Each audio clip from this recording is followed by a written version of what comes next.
Adi kita yan mga katikit sa pier. Makarga kita simbaybay. Kaya mo naton pangabuhay niyan de. Kaya nahali pa lang ang barko. Yan, katikit. Ha?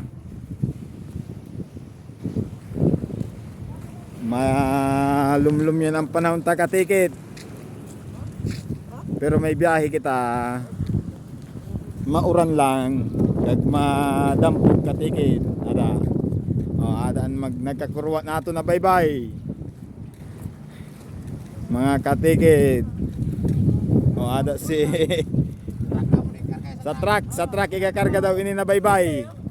Halim Bicol ini na aton lagi shout out na lang kan Bong. Ayan katikit. Ade damo nang kuha nato ng mublad. Ang angas ni Bong Tingnan mo katikit.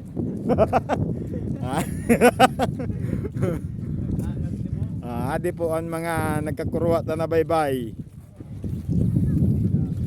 Amin ang pangabuhay san di sa pier, san mga obreros mga katikit. Yan. Asing kwintaan sako di sang pagbakal. Pira bakal sa imo bustayson. Di kalahin ang istorya lagi. 2.5. Kamahal mo man. Ang baybay ni bustayson mga 40 sako sina katikit. Yan, mahangin katikit. Pero may biyahe tabi kita.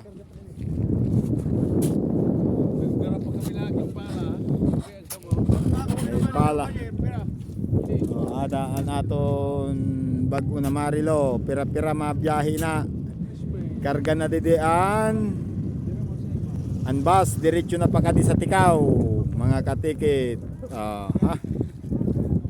Ada shout out kan Bagang Lad Ultimate. Ayan ada na ang truck nakakargahan ta.